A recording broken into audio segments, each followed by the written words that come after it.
You know, one thing that I think a lot of us in the gun community spend some time thinking about, and a lot of us spend some time looking forward to, is the zombie apocalypse.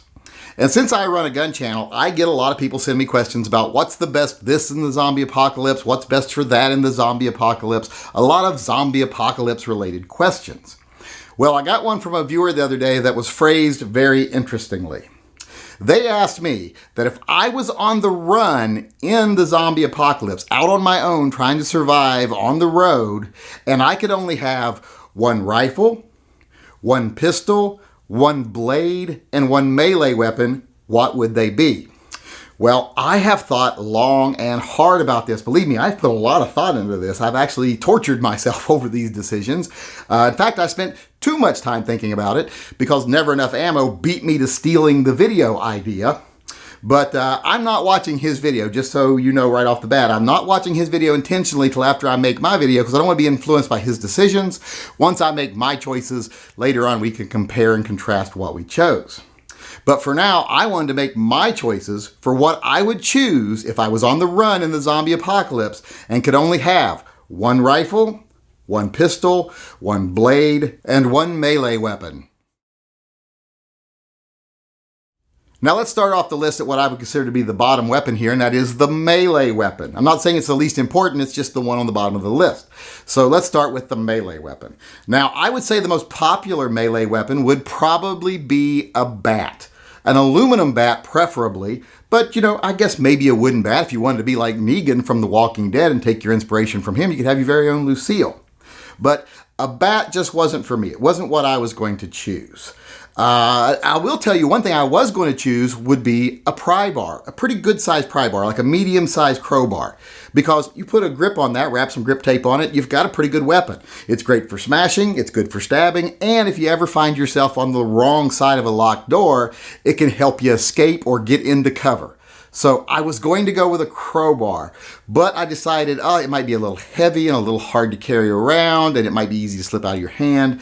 So I decided against the crowbar, and I decided to take my inspiration from Tyrese from The Walking Dead, who famously used a claw hammer very effectively. But although I'm taking my inspiration from him, I'm not going to go with a standard claw hammer because I just don't think the handle's long enough. So what I'm going with is a war hammer. A war hammer like this one here, made by the American Tomahawk Company, I believe is sold by Cold Steel. This is a great option. It's got a hammer side for smashing, it's got a spiky side for stabbing, and it's got a long enough grip that if the spike ever gets stuck in a skull or something, you can easily free it. So I am choosing for my melee weapon right here. This is one that I've had for a little while, and I have had put some green tape on here. This didn't come on it. This was just to make it grippier in case I ever had to swing it at some zombies. My choice for a melee weapon, if I was on the run in the zombie apocalypse, is a warhammer. Now, the next thing I need to choose is a blade. Now, I think probably one of the most popular choices would be a machete. Machetes are great for hacking, and they could actually pierce the skull if you had a good machete, but they're not very good for stabbing usually. So that's why I didn't choose a machete. Now, I know a lot of people will be like, I want to be like Michonne, one of the true badasses of The Walking Dead, and carry yourself a katana. But that's not for me because I am not a professional swordsman. If I went around trying to fight with a katana in close quarters, I'm probably going to injure myself more than I do anyone else, so katana is not my choice. What I decided to go with in the end is I decided to take my inspiration once again from a Walking Dead character, Carol, the baddest ass character in The Walking Dead. I'm taking inspiration from her trench knife. And the version of the trench knife I'm choosing is my Cold Steel Chaos. This is a very nice double-edged blade. It is a full tang blade, so it's very strong. Even the grip is made from metal, so this is a very sturdy weapon. Now, this weapon would be good for, whittling, things like that, making spears, making sharpened sticks, stuff like that. But more importantly, it's a good close quarters combat knife. It'd be great for stabbing skulls, and that's what I think you'd use it for most. And plus, with those built-in knuckles right there, you got a real power behind your punch there. So this weapon serves double purposes. So it's not only a knife, but it's almost brass knuckles also. So my choice for my blade would be my Cold Steel Chaos. All right, now we're getting into serious business. Now we choose our pistol. Now, a pistol is any firearm meant to be used or held in one hand, so it can be semi-automatic or revolver. Now, I know a lot of people think the obvious choice here would be to be like Rick Grimes, to carry my Colt Python. But apparently Colt Pythons are so heavy you can never hold the front end of them up. At least that's what you think by looking at Rick Grimes. So I'm not choosing my Python. There's just so many guns you could actually choose. Everything from Berettas to 1911s to Glocks. You could choose pretty much anything here.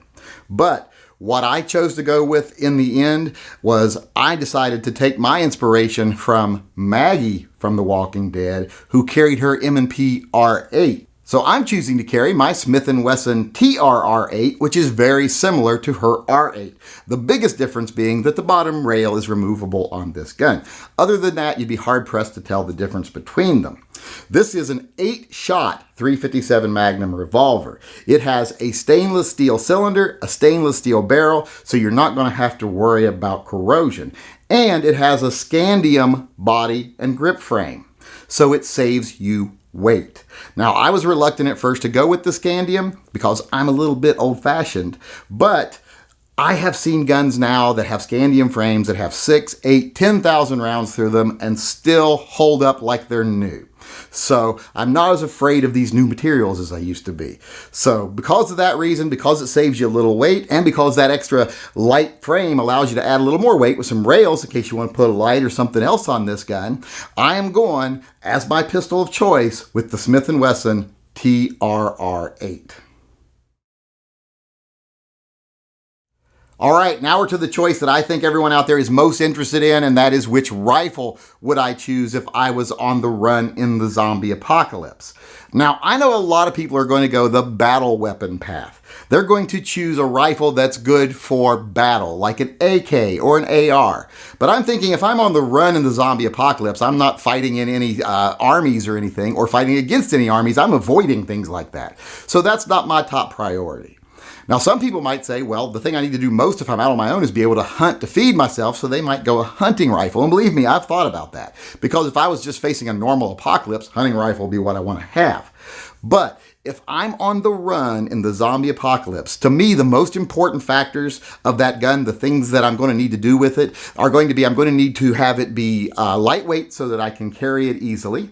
I'm going to need the ammo to be light so I can carry a lot of it. I'm going to need it to be easily maneuverable, and I'm going to need it to be easily carried. And I'm going to need it to be quiet enough that if I have to pick off zombies before they get too close, I'm not drawing in more zombies from far away. So the choice I'm making is not influenced by any Walking Dead character, unless you count some of the scrubs that appeared in one season. I am choosing my Ruger 10/22 Takedown 22 rifle with Tactical Solutions suppressed barrel. Since this gun is a 22, I can pick off zombies at short to medium range without making a lot of noise because it's also suppressed. Also, the ammo for it is not very heavy, so I can carry a lot of ammo without really weighing myself down. This gun will also be really good for hunting small game like rabbits, squirrels, possums, whatever you want to hunt. And it can still take out human beings at quite a distance too. So it's a really good, versatile rifle. But most of all, when I'm carrying it around every day, all I got to do is break it down and put it in my backpack. It comes apart very easily. I think that makes this the perfect choice for my one rifle if I was on the run in the zombie apocalypse, my Ruger 10/22 with suppressed Tactical Solutions barrel. All right, so there you have it. There's my choice for rifle, pistol, blade, and melee weapon that I would choose personally if I was on the run trying to survive in the zombie apocalypse.